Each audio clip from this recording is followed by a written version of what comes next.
Om Swastiastu. Om Swastiastu.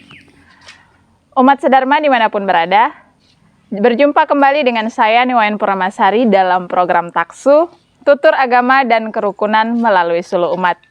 Dan program Taksu ini merupakan program kerjasama antara kelompok kerja penyuluh agama Hindu Kabupaten Luwu Timur dengan penyelenggara Hindu Kementerian Agama Kabupaten Luwu Timur.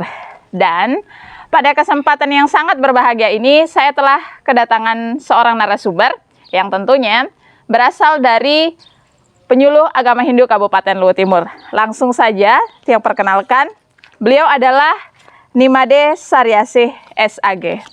Om Swastiastu, Ibu. Om Swastiastu. Punapi gaternya hari ini? Astungkara becik-becik. Becik-becik kemanten. Oke. Dan hari ini kami akan mengangkat tema tentang makna dari caru penyepian. Nah, sebagaimana yang kita ketahui bersama umat sedharma dimanapun berada, bukan begitu Bung Ge? Sebelum melaksanakan puncak dari Hari Raya Penyepian, yaitu melakukan catur brata penyepian, kita harus melaksanakan serangkaian ritual yang mulai dari melasti, kemudian melakukan pecaruan atau taur, dan yang terakhir melakukan pengerupukan. Nah, hari ini kita akan terkhusus untuk membahas apa itu caru penyepian. Nah, langsung saja Ibu Nggih. Yang biasanya kita laksanakan sebelum pengerupukan adalah melakukan caru penyepian. Nah, apa sih sebenarnya caru penyepian ini? Umat Sedharma dimanapun berada, berbicara tentang caru penyepian, nah, di kalangan umat Hindu itu biasa dikenal dengan taur kesanga. Nah, taur kesanga ini adalah upacara korban suci atau yatnya yang dilakukan dengan tujuan untuk menjaga keharmonisan kekuatan para Buddha yang merupakan kekuatan daripada Buana Alit dan Buana Agung. Nah, tentu ini sangat penting sekali harus dilakukan oleh umat Hindu ketika menjelang Hari Raya Nyepi. Kenapa? Karena kita sebelum melaksanakan Hari Raya Nyepi, kita tentu terlebih dahulu melakukan penyucian. Nah, baik itu tentang hubungan manusia dengan Tuhan, hubungan manusia dengan sesama manusia, baik pun hubungan manusia dengan lingkungan. Nah, begitu pula seperti yang dijelaskan dalam kitab Samhita Sarwa, itu berbunyi bahwa caru ini adalah cantik dan harmonis. Nah, kenapa seperti itu? Karena tujuan daripada caru itu tiada lain adalah untuk menjaga keselarasan, keharmonisan, dan keseimbangan hubungan manusia dengan Tuhan, manusia dengan sesama manusia, baik pun manusia dengan lingkungan. Jadi tentu sesuai dengan konsep daripada ajaran Hindu, yaitu Trihitakarana. Jadi sebenarnya pelaksanaan ini semua ada makna dan tujuannya, yaitu mengharmonisasikan hubungan manusia berdasarkan dengan ajaran Trihitakarana. Oke. Nah, Ibu tadi menyebutkan juga bahwa caru penyepian ini biasa dikatakan sebagai taur kesange. Nah, taur kesange ini disebut sebagai yatnya korban suci, yang sebenarnya ini masuk ke golongan yatnya yang mana nih ke Ibu? Nah, dalam agama Hindu itu mengenal dengan adanya pancayatnya, yang dimana bagian daripada pancayatnya itu adalah yang pertama ada dewa yatnya, kemudian ada pitra yatnya, ada manusia yatnya, ada resi yatnya, dan yang kelima ada Buddha yatnya. Nah, dari kelima tingkat yatnya yang sebutkan tadi, jadi taur kesanga ini masuk dalam golongan Buddha yatnya. Karena tujuan daripada budayatnya yang seperti yang sebutkan tadi adalah tiada lain untuk menjaga keselarasan, keserasian, dan keseimbangan hubungan manusia dengan Trihitakarana tersebut. Dikatakan bahwa pelaksanaan taur kesanga ini merupakan salah satu bentuk dari budayatnya. Karena budayatnya di sini dimaksudkan untuk mengharmoniskan hubungan antara manusia dengan alam sekitar. Nah, kita lanjut lagi nih ke Bu. kan tadi Taur Kesange ini dilaksanakan untuk mengharmoniskan hubungan antara manusia dengan alam sekitar. Nah, yang jadi pertanyaan atau yang menjadi hal yang membuat kita penasaran adalah kapan dilaksanakan Taur Kesange ini. Adapun waktu, nah kapan Taur Kesange itu dilakukan? Tiada lain adalah sehari menjelang Hari Raya Nyepi. Ya, itu lebih tepatnya pada hari Tilem. Nah, kenapa seperti itu? Nah, dapat dijelaskan dalam kitab Sundari Gama bahwa ketika malam gelap atau bulan mati atau Tilem, dilaksanakanlah upacara Butayatnya itu yang bertempat di perempatan desa.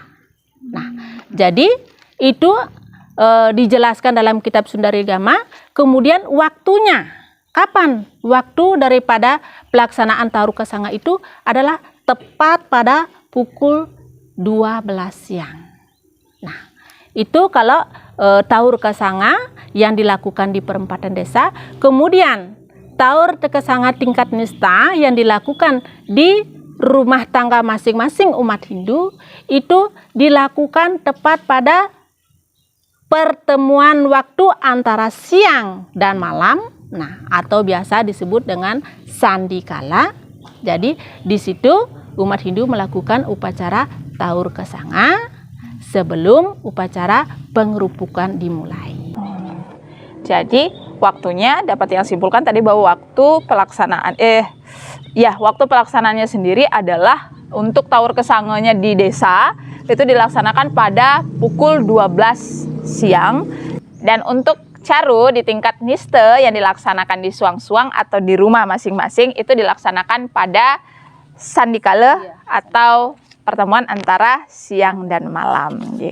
Tadi Ibu sudah menjelaskan tentang kapan dilaksanakannya. Sekarang di mana tadi Ibu sudah mengatakan bahwa caru untuk desa sendiri dilaksanakan di perempatan desa. Kenapa harus di perempatan, Bu? Kenapa bukan di lapangan atau di puranya aja langsung? Kenapa harus di perempatan gitu? Nah, dalam pelaksanaan upacara Taur Kesange ini ada 3 tingkatan. Nah, yang pertama pada tingkat utama itu berdasarkan daripada pemikiran tokoh-tokoh umat Hindu bahwa tingkat utama pelaksanaan Taur itu ada namanya Taur Agung. Nah, Taur Agung ini biasanya dilakukan di Pura Basakeh yang ada di Pulau Bali. Nah, kemudian turun ke bawah pada tingkat provinsi, baik pun pada tingkat kecamatan dan desa pekeraman masing-masing, itu dilaksanakan tepat di Catus Patah atau biasa disebut dengan perempatan desa. Nah, jadi disitulah umat Hindu melakukan Taur Kesange. Kemudian turun ke bawah lagi di tingkat rumah tangga masing-masing atau di suang-suang itu ada 3. Nah, yang pertama ada di Natar Parayangan atau di Sanggah. Kemudian yang kedua ada di Natar Perumahan atau di lingkungan pekarangan. Kemudian yang ketiga ada di Lebuh. Nah, jadi itu berdasarkan tingkatan pelaksanaan daripada Taur Kesange. Nah, kenapa seperti yang Ibu Rini katakan tadi, kenapa harus dilakukan di perempatan? Kenapa tidak di tempat lain seperti itu ya? Nah, jadi ini perlu pemahaman sekali untuk umat Sadharma dimanapun berada, khususnya terutama untuk ibu-ibu ya. Nah, kenapa di perempatan? Nah, karena di perempatan desa itu merupakan bertemunya ruang dan waktu. Nah, atau diyakini memuja ruang dan waktu yang merupakan titik sentral daripada kegiatan umat Hindu di desa pekeraman tersebut. Dan kemudian juga di perempatan itu merupakan pertemuan daripada 4 unsur arah mata angin. Kemudian ada utara, ada selatan, ada barat, dan ada timur. Ya, jadi seperti itu. Jadi sebenarnya semua bentuk ritual dan upakara pun mesti memiliki tujuan masing-masing dan ada alasannya. gitu. Nah, kenapa taur taur kesange ini pun untuk tingkatan nistenya dilaksanakan di rumah dan bentuknya seperti apa, Bu? Ini pasti ibu-ibu di rumah itu banyak biasa bertanya. Kan namanya semua orang biasa ada yang lupa kadang apa yang mesti dipersiapkan untuk pecaruan kita di suang-suang. Nah, bisa mungkin Ibu memberikan penjelasan seperti apa bentuk iatnya yang caru yang dilaksanakan di suang-suang atau rumah masing-masing. Umat Sadharma dimanapun berada, ini sangat penting sekali untuk kita pahami bersama, terutama untuk kalangan ibu-ibu. Dari sekian hari raya Nyepi kita lakukan, pasti selalu ada rasa bertanya, kira-kira sudah benar enggak yang saya lakukan seperti ini? Nah, kira-kira bagaimana ya sekarang? Karena itu disesuaikan berdasarkan desa Kalapatra, di mana tempat tinggal umat Hindu itu berada. Tentu ada aturan-aturan tertentu yang biasa disampaikan oleh PHDI desa masing-masing. Nah, kemudian yang saya pahami atau yang saya baca, nah itu ada yatnya atau korban suci tertentu dilakukan pada Taur Kesange ini. Yang pertama ada di Natar Sanggah. Nah, yang pertama itu mempersembahkan yang berbentuk Banten Pajati. Nah, Banten Pajati ini dipersembahkan di Kemulan Merajang. Ya, Sanggah Kemulan. Kemudian yang di bawah Pelinggih Kemulan itu mempersembahkan Segehan Agung dan Segehan Cacahan 33 tanding. Oh, Segehan Telung Daset Lu gitu. Ya, kalau di umat Hindu dibilang Telung Daset Telu gitu ya. Nah, kemudian diisi dengan arak berem, kemudian ada toyo anyar. Begitu pula dagingnya itu adalah daging yang biasa didapat di pura masing-masing pengempun. Nah, kemudian apa yang diayat? Nah, itu apa yang dipuja? Biasanya ibu-ibu bilang, sudah dapat tirta dari pura, cukup diketiskan saja. Kan begitu biasa, ya udah jadi gitu. Tapi bagaimana tujuan kita sebenarnya? Apakah kita hanya mengikut seperti itu gitu? Nah, kemudian tentu ada pengayatan tertentu untuk upacara taur ini. Yang mana dipuja itu adalah Sang Buddha Bucari. Iya, Sang Buddha Bucari. Nah, kemudian masuk pada tingkat yang kedua, yaitu di Natar Perumahan. Nah, di Natar Perumahan ini umat Hindu itu mempersembahkan Segehan Mancawarna Sio Tanding atau 9 tanding. Nah, ulamnya itu bisa ulam mentah, ayam berumbun ya. Kemudian bisa juga ulam mateng. Nah, itu juga biasa didapat di pura, ya pura masing-masing yang sudah disiapkan oleh parisadenya. Kemudian apa yang dipuja? Nah, ya yang dipuja itu adalah Sang Kalabucari. Sang Kalabucari dan Sang Kalaraja dan Sang Buddha Raja. Nah, kemudian Sang Kalaraja dan Sang Buddha Raja. Kemudian di Lebuh, nah itu dengan mempersiapkan 1 buah sanggah cucuk, yang dimana di Pelinggih Sanggah Cucuk itu mempersembahkan Banten Pejati. Kemudian di bawahnya ada Segehan Agung diikut serta dengan Segehan Cacahan 1 kutus tanding. Yang dipuja itu, yang dilebuh itu adalah Sang Kalabala dan Sang Buddha Bala. Sang Kalabala dan Sang Buddha Bala. Iya. Nah, setelah upacara Taur Kesange itu, kemudian seluruh anggota keluarga itu berkumpul di nata rumah dengan natap Banten Prasita dan Biakala. Oke, jadi setelah ini baru lanjut melaksanakan upacara pengerupukan gitu. Melaksanakan pengerupukan. Jadi ini sebenarnya menarik sekali dan perlu kita garis bawahi bahwa segala bentuk upacara ataupun ritual kita laksanakan itu dengan asas tujuan dan ada maknanya masing-masing.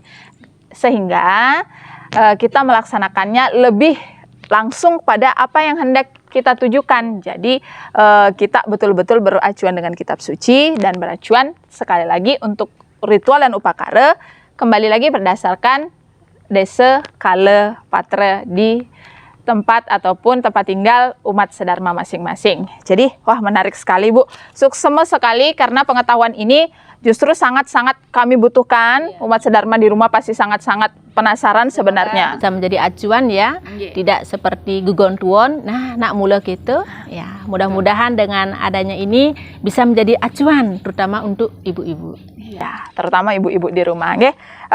Terima kasih Bu. Demikianlah tadi perbincangan kami dengan narasumber pada kesempatan hari ini.